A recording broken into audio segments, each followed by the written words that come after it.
Joy Rosenheim Simonson, January 16, 1919 – June 24, 2007, was a women's rights and progressive activist.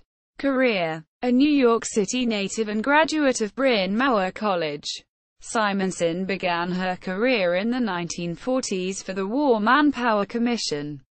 In 1945, she worked for the UN Relief and Rehabilitation Administration in Egypt and Yugoslavia at the end of the war. Then as a civilian for Army headquarters in Frankfurt, Germany, until 1948, when she and her husband returned to Washington. She was a member of the National Commission on the International Women's Year and was a delegate from Washington to the 1977 National Women's Conference in Houston. She also attended the UN Women's Conferences in Copenhagen in 1980 and Nairobi in 1985. From 1975 to 1982, Simonson was the executive director of the National Advisory Council on Women's Educational Programs. Under Simonson's leadership, the council helped the Department of Education and the Women's Educational Equity Act program by preparing some of the first reports on women's studies, sexual harassment, and the first edition of the Handbook for Achieving Sex Equity Through Education.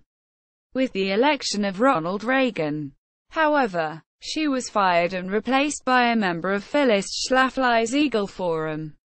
In 1977, Simonson became an associate of the Women's Institute for Freedom of the Press, WIFP. WIFP is an American non-profit publishing organization.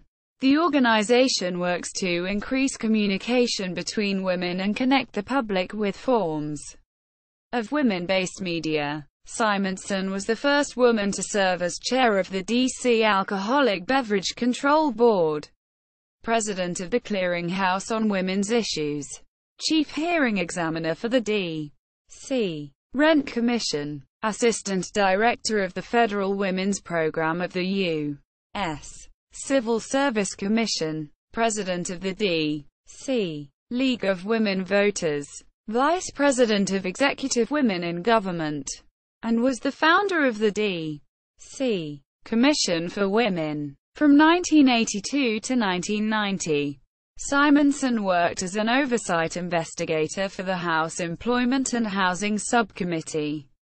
In 1992, she was elected to the District of Columbia Women's Hall of Fame. Death: she died on June 24, 2007, aged 88, from complications of pneumonia at the Washington Home Hospice. Survived by 3 children, she was predeceased by her husband, Richard Simonson. Death notice at IndieBay.org. WEA Equity Resource Center.